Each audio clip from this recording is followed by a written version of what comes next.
Hello friends, welcome to education tutorial.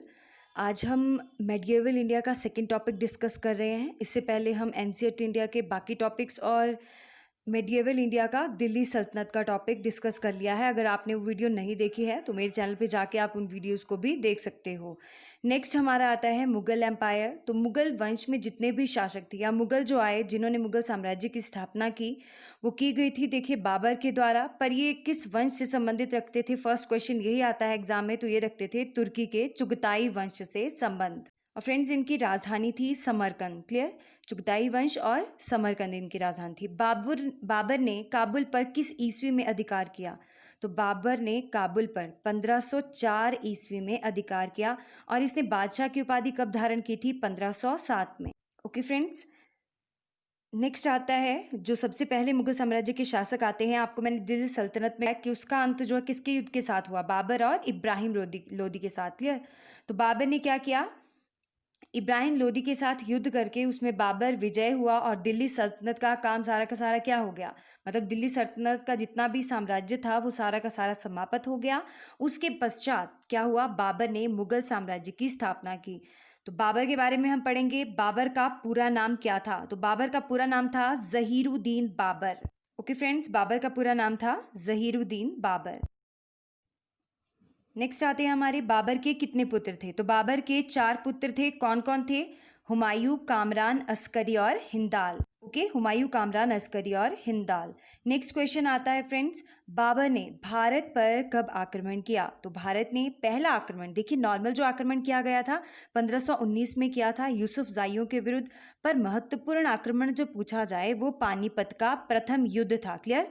Bharat का बाबर ने भारत पे जब पहला आक्रमण किया वो तो किया 1519 में। पर पहला महत्वपूर्ण आक्रमण कौन सा था? पानीपत का प्रथम युद्ध। तो आपने इस पानीपत का प्रथम युद्ध ये भी याद रखना है किस किस के बीच हुआ? बाबर और इब्राहिम लोदी के बीच। ठीक है? और किस ईस्वी में वो हुआ? ये था फ्रेंड्स 21 अप्रैल 1526 में। क्लियर? इब्राहिम लोदी के साथ हुआ था और आपको पता ही है इब्राहिम लोदी की इसने हार करवा दी उसमें। क्लियर? और बाबर विजय हुआ। नेक्स्ट है बाबर के पिता का नाम और माता का नाम क्या था? तो पिता का नाम उमर शेख मिर्जा और माता का नाम कुतलग निगार खानम। पिता की ओर से ये किसके वंशज थे? ये क्वेश्चन बहुत बार आता है एग्जाम में। तैमूर या तुर्कों के वंशज थे और माता की ओर से ये चंगेज खां के वंशज थे। तो आपने याद रखना है तुर्कों के वंशज और चंगेज खां के, माता की ओर से चंगेज खां के वंशज थे। नेक्स्ट आता है बाबर ने पानीपत के प्रथम युद्ध में भारत में मुगल वंश की स्थापना की। पानीपत के प्रथम युद्ध के बाद, आपको पता है पानीपत के प्रथम युद्ध के बाद, मैंने पहले भी बता दिया, उसके बाद इसने क्या किया? दिल्ली सल्तनत का शासनकाल समाप्त हो गया और भारत में मुगल साम्राज्य की स्थापना की गई। नेक्स्ट आता है बाबर के द्वारा जीते गए युद्ध। तो इसकी ट्रिक है, आपने पहले भी सुनी होगी। 26 में पानी पिया, 27 में खाना खाया, 28 में चल दिए, 29 में घर पहुंचे और 30 में मर। ओके फ्रेंड्स, तो इस तरीके से आप 15 में ऊपर लगा दो। मैंने साइड में यहाँ पे लिख दिया है। तो 15, 26, 27, 28, 29, 30। तो पानीपत का पहला युद्ध पानीपत का हुआ। दूसरा खानवा, खाना से खानवा, चल से चंदेरी, घर से घाघरा और मर से मृत्यु। क्लियर? तो पराजित इसने किसको किया? मैंने सिर्फ उन्हीं का नाम लिखा है, बाकी आपको पता है कि बाबर ही सभी युद्धों में विजय हुआ था। इब्राहिम लोदी, राणा सांगा, मेदिनी राय और महमूद लोदी। क्लियर? तो आप इसको सिक्वेंस में एज इट इज लर्न कर लीजिएगा। नेक्स्ट आते हैं बाबर के द्वारा किस भाषा में आत्मकथा लिखी गई? तो इसने तुर्की भाषा में लिखी थी और तुजुक ए बाबरी या इसे फिर बाबरनामा भी कहा जाता है। तो ये 3 क्वेश्चन है यहाँ पे। एक तो इसकी बुक कौन सी लैंग्वेज में? तुर्की भाषा। ओके, एक तो इसकी बुक की लैंग्वेज आ गई और दूसरी तुजुक ए बाबरी और दूसरा नाम इसका क्या था? बाबरनामा। क्लियर? तो आपने तीनों याद रखने हैं। नेक्स्ट है बाबर ने पानीपत के युद्ध में किस नीति को अपनाया? ये क्वेश्चन भी एग्जाम में बहुत बार आता है। तो तुलगुमा नीति को अपनाया गया था। तोपखाने का प्रथम बार युद्ध में इस नीति का प्रयोग किया गया। क्लियर? तुलुगुमा युद्ध नीति। नेक्स्ट है बाबर की प्रसिद्ध तोपची कौन थे? तो उस्ताद अली और मुस्तफ़ा थे। बाबर का मकबरा किसके द्वारा बनवाया गया है? तो बाबर का मकबरा अकबर के द्वारा बनवाया गया। नेक्स्ट क्वेश्चन है बाबर के अलावा ऐसे कौन कौन से मुगल शासक हैं जिनके मकबरे इंडिया से बाहर हैं? ये क्वेश्चन मैक्सिमम टाइम एग्जाम में रिपीट होता है। तो एक तो बाबर, इसका मकबरा इंडिया से बाहर है। बाबर, जहांगीर और बहादुर शाह जफर, ये 3 आते हैं। ओके फ्रेंड्स, तो इन तीनों के नाम आप लर्न कर लीजिएगा। ओके, नेक्स्ट है बाबर को अपनी उदारता के कारण किस नाम से जाना जाता था? तो बाबर को मैंने सिर्फ ये पढ़ने के उससे करवा रही हूँ, कोई मतलब नहीं है इसका। और बाबर, आपने इसको लर्न कर लेना है, बंदर से रिलेट कर लेना। ओके, बाबर बंदर से रिलेट कर लेना है आपने इसको। और कलंदर, बंदर मस्त कलंदर, मतलब नॉर्मली जो हम वर्ड्स बोलते हैं, पढ़ाने के लिए ही कह रही हूँ और कोई नहीं है, ज़रूरी नहीं है, आप अपने हिसाब से लर्न कर लीजिएगा जैसे आपको अच्छा लगे। नेक्स्ट है, बाबर ने जिहाद का नारा जो है किस युद्ध में दिया था? तो बाबर ने ये नारा दिया था खानवा के युद्ध में। नेक्स्ट आते हैं हुमायूं। हुमायूं किस वर्ष में सिंहासन पर बैठा? तो हुमायूं का अगर पूरा नाम देखा जाए तो ये था इसका नसीरुद्दीन हुमायूं। ओके, नसीरुद्दीन हुमायूं। और ये 29 दिसंबर 1530 में 23 वर्ष की अवस्था में सिंहासन पर बैठा। सिंहासन पर बैठने से पहले ये क्या था? ये इससे पहले बदख्शां का सूबा था। और इसने सबसे बड़ी अपनी राजनीतिक भूल अपने शासनकाल में की थी कि इसने अपने शासन को जो है, अपने अपने राज्य को इसने अपने भाइयों में बांट दिया, जो इसकी सबसे बड़ी भूल थी। ओके फ्रेंड्स, तो हुमायूं के ये क्वेश्चन है। और नेक्स्ट क्वेश्चन आता है, हुमायूं को किस युद्ध के बाद भारत से बाहर शरण लेनी पड़ी? ये भी एग्जाम में बहुत बार आता है। तो कन्नौज और बिलग्राम का जो युद्ध हुआ था ना, उसके बाद इसे भारत से बाहर शरण लेनी पड़ी थी। और इसकी टाइमिंग भी आप याद रखिएगा, 1540 ईस्वी में युद्ध में ये पराजित हो गया। और इसे जो है एक निर्णायक युद्ध कहा जाता था। देखिए, निर्णय लिया इस युद्ध में एक, है ना, इसे निर्णायक युद्ध भी कहा जाता था। नेक्स्ट आता है, हुमायूं के शासनकाल को 2 भागों में विभाजित किया गया है। तो 1530 से 40 और 1555 से 56। नेक्स्ट आता है हुमायूं, ये जो है एस्ट्रोलॉजी में बहुत ज़्यादा विश्वास रखता था। 7 डेज 7 रंग के कपड़े जितने पहनते उस तरीके से पहनता था। क्लियर। नेक्स्ट है, हुमायूंनामा की रचना किसके द्वारा की गई? ये क्वेश्चन भी बहुत इंपॉर्टेंट है। तो ये की गई गुलबदन बेगम के द्वारा। फ्रेंड्स, जिसमें मैंने जितने भी क्वेश्चन उठाए मैक्सिमम इंपॉर्टेंट है, मैंने एक्स्ट्रा क्वेश्चन एक भी नहीं लिया है। हुमायूं की मृत्यु किस प्रकार हुई थी? तो आपको मैंने डेट तो हुमायूं की मृत्यु जो है 1556 में दिल्ली में शेर मंडल पुस्तकालय की सीढ़ियों से गिरने के कारण हुई। और कुतुबुद्दीन ऐबक की मृत्यु कैसे हुई थी? दिल्ली सल्तनत में जो पहला हमारा गुलाम वंश था, उसमें कुतुबुद्दीन ऐबक की मृत्यु कैसे हुई थी? आपने मेरे को इनबॉक्स में कमेंट करना है। नेक्स्ट आता है, हुमायूं का मकबरा किसके द्वारा बनवाया गया? तो हुमायूं का मकबरा बनाया था हाजी बेगम ने। और कहाँ बनाया था? दिल्ली में। शासक आते हैं हमारे अकबर। तो अकबर जो है, अकबर का जन्म कब और कहाँ हुआ? तो इसका जन्म 1542 में अमरकोट के राणा बीरसाल के महल में हुआ। और अकबर की माता का नाम क्या था? हमीदा बानो बेगम। और अकबर के राज्याभिषेक किस वर्ष में हुआ था? तो 1556 में हुआ। कहाँ पे इसका राज्याभिषेक, क्राउनिंग सेरेमनी, ये हुई थी इसकी कल्लानौर में। फ्रेंड्स, नेक्स्ट आता है, अकबर ने किसके संरक्षण में शासन किया था? तो इसका बैरम खां के संरक्षण में इसने शासन किया। नेक्स्ट है, सिंहासन पर बैठते ही अकबर ने बैरम खां की सहायता से कौन सा युद्ध लड़ा? तो इसने बैरम खां की सहायता से पानीपत का दूसरा युद्ध लड़ा था। और दूसरा युद्ध कब हुआ था? 1556 में। पहला युद्ध मैंने आपको कब बताया? 1526 में। क्लियर। और दूसरा 1556 ईस्वी में हुआ। और इस किसके बीच में हुआ था? अकबर और हेमू विक्रमादित्य के बीच में, जिसमें विक्रमादित्य की हार हुई और अकबर की विजय हुई। ठीक है, हेमू विक्रमादित्य को पराजित किया। नेक्स्ट क्वेश्चन आते हैं अकबर के, कि अकबर का जो हल्दी घाटी का युद्ध था वो किस किस के बीच हुआ? यहाँ पे गलत प्रिंट हो गया है। क्लियर। ये हुआ था मानसिंह और मेवाड़ के शासक महाराणा प्रताप के बीच में। ठीक है, हल्दी घाटी का युद्ध, तो आप यहाँ पे करेक्शन कर लीजिएगा, मानसिंह और महाराणा प्रताप के बीच हुआ था, जिसमें मेवाड़ के शासक जो मानसिंह ने, मेवाड़ के शासक जो ये महाराणा प्रताप थे, उनको हरा दिया था। क्लियर। नेक्स्ट क्वेश्चन आता है, 1571 ईस्वी में अकबर ने आगरा से 36 किलोमीटर दूर किस नगर की स्थापना की? बहुत बार ये क्वेश्चन आता है। फतेहपुर सिकरी नामक नगर की स्थापना की। और उसमें प्रवेश के लिए इसने क्या बनाया? बुलंद दरवाजे का निर्माण करवाया। या फिर क्वेश्चन एग्जाम में ऐसे भी पूछा जाता है कि बुलंद दरवाजे का निर्माण क्यों करवाया गया था? ओके, क्यों करवाया गया था और बुलंद दरवाजे का निर्माण कब किया गया था? ठीक है, देखिए, फतेहपुर सिकरी नामक नगर की स्थापना इसने की। प्रवेश के लिए मैंने बताया बुलंद दरवाज़ा बनाया। और ये बनाया क्यों था? इसने बनाया था ये गुजरात जीतने के उपलक्ष्य में।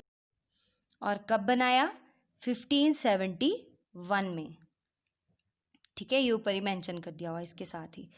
नेक्स्ट आता है, इसके द्वारा इबादत खाने की स्थापना किस ईस्वी में की गई? 1575 ईस्वी में।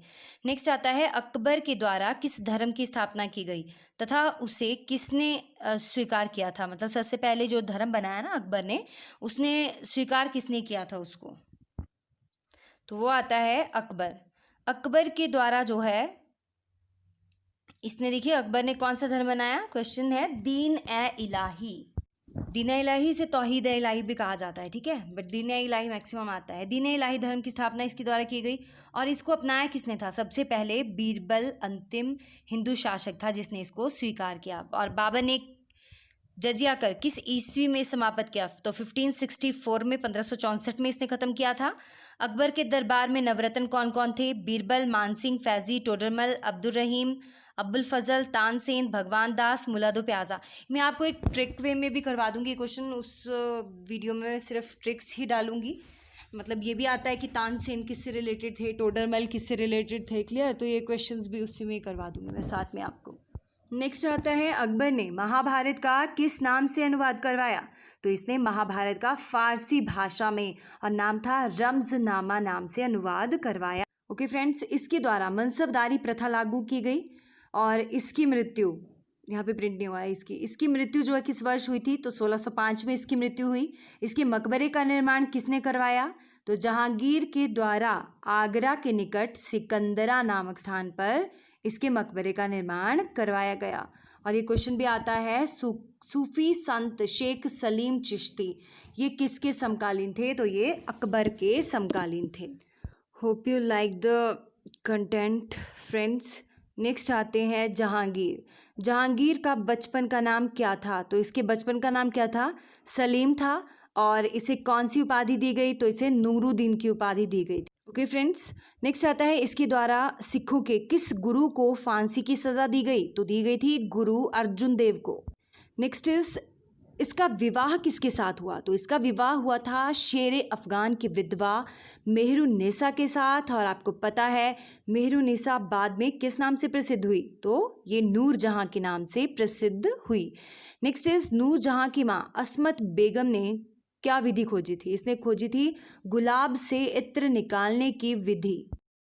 नेक्स्ट आता है, इसके शासनकाल में कौन से सिक्कों का प्रचलन किया गया? तो इसके शासनकाल में निसार नामक सिक्कों का प्रचलन किया गया।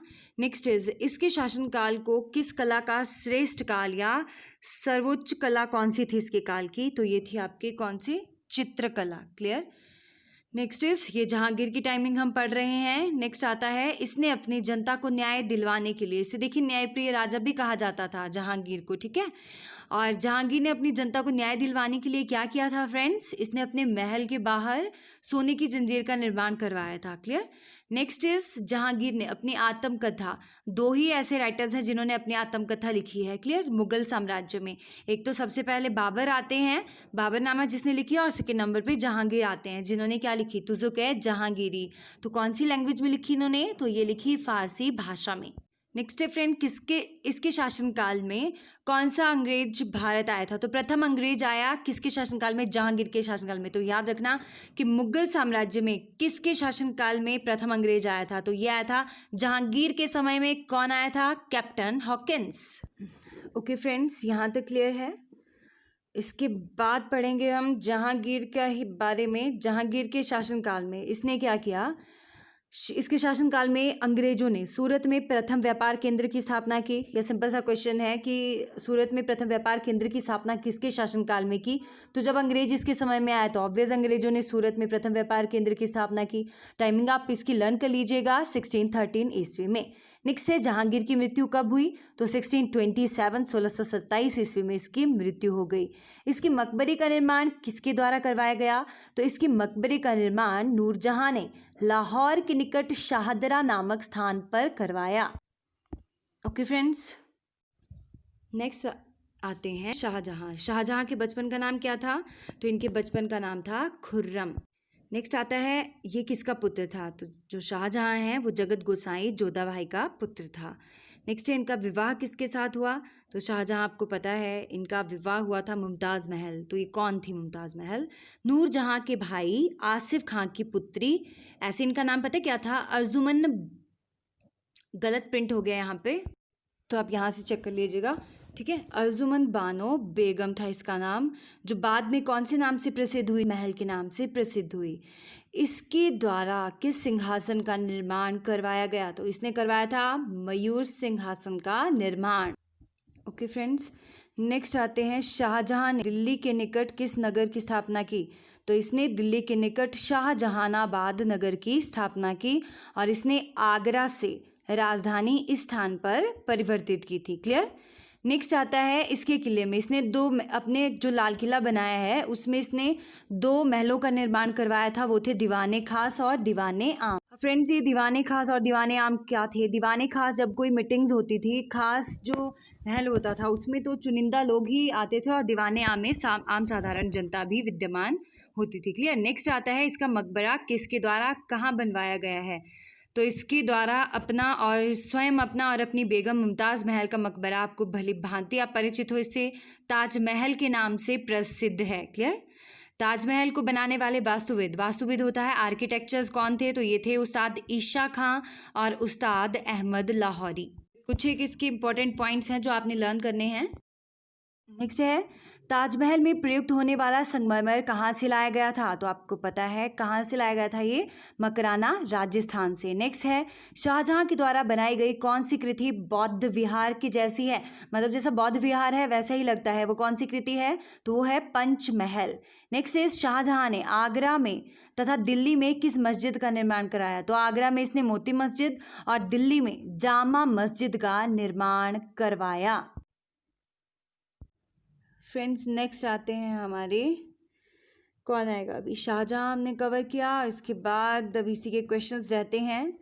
दारा और औरंगजेब के बीच धर्मत किसको इरेज कर देना, धर्मत का युद्ध किस वर्ष हुआ था, तो ये 25 अप्रैल 1658 को हुआ। हाँ, शाहजहां की मृत्यु कब हुई थी, इसकी मृत्यु 1666 ईस्वी में, 1666 ईस्वी में 8 वर्ष की कैद में रहने के पश्चात हुई। ओके फ्रेंड्स, नेक्स्ट है औरंगजेब का जन्म कब और कहाँ हुआ, तो औरंगजेब का जन्म 3 नवंबर 1618 को उज्जैन के दोहद नामक स्थान पर हुआ। ये सिंहासन पर किस नाम था, औरंगजेब, ऐसे याद रह जाएगा, औरंगजेब आलमगीर, तो मतलब इसके इक्वल हैं वर्ड्स जो लर्न करने के लिए भी हैं। फ्रेंड्स, नेक्स्ट आता है, इसने अपना राज्याभिषेक कितनी बार करवाया, तो इसने 2 टाइम्स अपना राज्याभिषेक करवाया था। नेक्स्ट क्वेश्चन इज, इसके द्वारा कौन सी उत्सव जो है वो समाप्त किया गया, तो नौरोज़ और झरोखा जो था वो इसके द्वारा समाप्त किया गया था। इसने गैर मुस्लिम जनता पर कौन सा कर पुनः लगा दिया, जजिया कर, जो अकबर ने समाप्त किया था, इसने दोबारा से उसको लगा दिया। क्लियर। नेक्स्ट आता है, अपने चारित्रिक गुणों के कारण इसे किस नाम से जाना जाता है, जिंदा पीर। देखिए, अब औरंगजेब को कैसे याद रखोगे, मैंने कुतुबुद्दीन ऐबक से आंसर पूछा है इसमें, और मैंने आपको बाबर बताया, मस्त कलंदर उसे कहा जाता था। और औरंगजेब आप कैसे लर्न करोगे, देखिए जेब में क्या होते हैं, पैसे होते हैं, और अगर हमारे पास पैसे होंगे तो हम क्या होते हैं, अपने लिए खाने के लिए क्या ले सकते हैं, फूड ले सकते हैं, कोई भी चीज़ ले सकते हैं, ठीक है। खाने से क्या रहेंगे, हम जिंदा रहेंगे, इसलिए मैंने फर्स्ट प्रायोरिटी उसी को दी है, ठीक है। जेब में पैसा होगा तो खाने को हम चीज़ ले सकते हैं, हम क्या रहेंगे, जिंदा। तो जेब जहाँ पे आएगी उसमें पैसा होगा, हम क्या रहेंगे, जिंदा। तो औरंगजेब को अपने चारित्रिक गुणों के कारण क्या कहा जाता है, जिंदा पीर। नेक्स्ट वीडियो में तीनों के नाम पूछूंगी, आप अच्छे से इनको लर्न रखिएगा। नेक्स्ट है फ्रेंड्स, इसके द्वारा बीजापुर और गोलकुंडा को जीतकर कब मुगल साम्राज्य में मिला दिया गया, तो 1686 में, ईस्वी में होना था यहाँ पे इसलिए की जगह, ईस्वी में बीजापुर तथा 1687 में गोलकुंडा को मुगल साम्राज्य में मिला दिया गया। इसके द्वारा कौन सी ईस्वी में बीबी के मकबरे का निर्माण किया गया था, देखिए इसने 1679 में अपनी वाइफ के आग्रह पर इसने बीबी के मकबरे का निर्माण करवाया। और जो ये बीबी का मकबरा है इसे अन्य नाम से भी जाना जाता है, द्वितीय ताजमहल इसे, या ताजमहल की प्रतिकृति भी इसे कहा जाता है। क्लियर। उसकी जीरोक्स है ये बीबी का मकबरा, और एग्जाम में मतलब मैक्सिमम टाइम रिपीट होता है ये क्वेश्चन। तो कहाँ पे है बीबी का मकबरा, औरंगाबाद में, या इसे और किस नाम से जाना जाता है, या फिर किसके द्वारा ये बनवाया गया था। क्लियर। नेक्स्ट आता है, औरंगजेब की मृत्यु कब हुई थी, तो औरंगजेब की मृत्यु 1707 ईस्वी में हुई। इसे फ़कीर बुरहानुद्दीन कब्र के अहाते में दफनाया गया। क्लियर। नेक्स्ट अब इसकी ट्रिक है, आप इनको लर्न कैसे रखोगे, तो इसकी ट्रिक है, ये मैंने बनाई है, आपको सही नहीं लगी, you have to ignore it, clear. Trick इसकी है, बहू आजा शाही रंग में, बहू आजा शाही रंग में। ब से बन जाएगा आपका बाबर, ह से बन जाएगा हुमायूं, अ से बन जाएगा अकबर, ज से बन जाएगा जहांगीर, और शाही से बन जाएगा, एक मिनट, इनकरेक्ट हो गया था, मैंने करेक्ट कर दिया, शाही से शाहजहां, और रंग से बन जाएगा आपका औरंगजेब। ठीक है, तो आप इस ट्रिक को लर्न कर लीजिएगा, बहू आजा शाही रंग में। Hope you like this session friends, like share and subscribe. Thank you so much, have a nice time.